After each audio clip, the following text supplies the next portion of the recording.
Hello friends, welcome to my channel. आज આપણે બનાવીશું બ્રેડ પિઝા અને સાથે આપણે બનાવીશું એકદમ ઇન્સ્ટન્ટ પિઝા સોસ।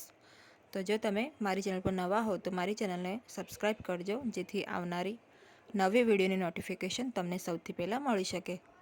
તો ચાલો આપણે રેસીપી સ્ટાર્ટ કરીએ।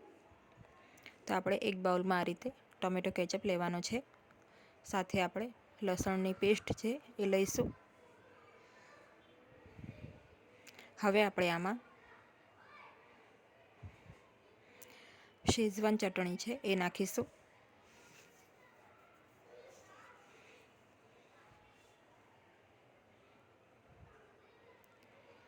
ત્યારબાદ આપણે આમાં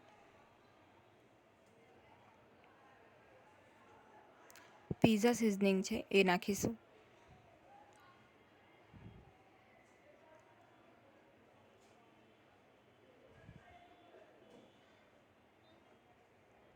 અને ખૂબ જ સારી રીતે આપણે બધું મિક્સ કરી લઈશું।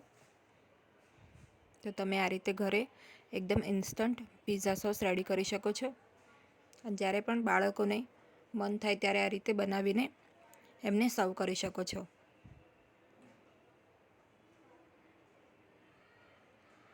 આ સોસ એકદમ ટેસ્ટી બને છે, આનાથી પિઝામાં સ્વાદ ખૂબ જ સરસ આવે છે।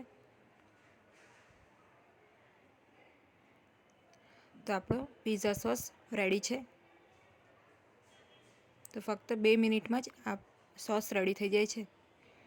હવે મેં અહીંયા બ્રેડની મોટી સ્લાઇસ જે આવે છે એ લીધી છે। આપણે સાઈડની જે કિનારીઓ હોય છે એ ચારે બાજુથી કાઢી લેવાની છે।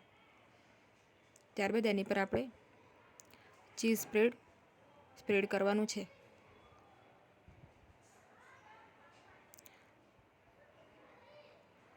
તો ચીઝ સ્પ્રેડ કરવાથી એનો સ્વાદ ખૂબ જ સરસ આવશે। હવે આપણે જે સોસ રેડી કર્યો છે એ સોસ નાખીશું અને એને પણ સારી રીતે આપણે સ્પ્રેડ કરી દઈશું।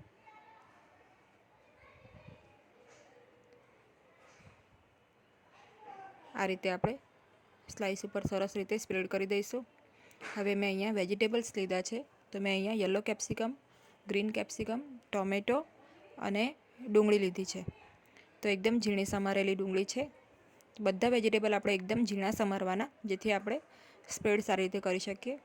તો વેજીટેબલની પહેલાં આપણે આમાં એક લેયરિંગ ચીઝનું કરીશું। તો આ મોઝરેલા ચીઝ છે જે પિઝામાં વપરાય છે, એ મોઝરેલા ચીઝ આપણે આની પર ખૂબ જ સારી રીતે સ્પ્રેડ કરી દઈશું પહેલાં।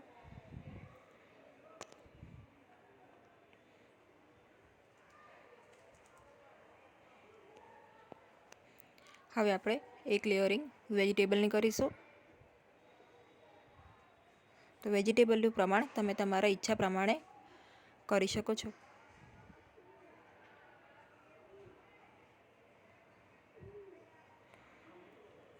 હવે આપણે ફરીથી થોડું ચીઝ નાખીશું। તો બાળકોને તો ચીઝ ખૂબ જ ભાવે છે। તો જો આ રીતે તમે ઘરે પિઝા બનાવશો તો એ ખૂબ જ એન્જોય કરશે। ઉપરથી આપણે પિઝા સિઝનિંગ છે એ નાખીશું, અથવા તો ઓરેગાનો અને ચીલી ફ્લેક્સ હોય તો તમે એ પણ નાખી શકો છો। આ રીતે આપણે સ્પ્રિંકલ કરીશું ચીલી ફ્લેક્સ। તો હવે આપણા બ્રેડ સ્લાઇસ એકદમ રેડી છે પિઝાના ફોર્મમાં। હવે આપણે આને બેક કરી લઈશું। તો આપણે આને એક કઢાઈમાં બટર લગાડીશું। કઢાઈ પહેલાં ગરમ કરી લેવાની, પછી એના પર બટર લગાડીને આ રીતે આ સ્લાઇસને આપણે અંદર મૂકી દઈશું અને ઢાંકીને આને ચીઝ જ્યાં સુધી મેલ્ટ થાય ત્યાં સુધી આપણે એને થવા દઈશું। તો લો મીડિયમ ફ્લેમ ઉપર આપણે આ કામ કરવાનું છે, જેથી બ્રેડ નીચેથી બળી ન જાય એનું ધ્યાન રાખવાનું છે।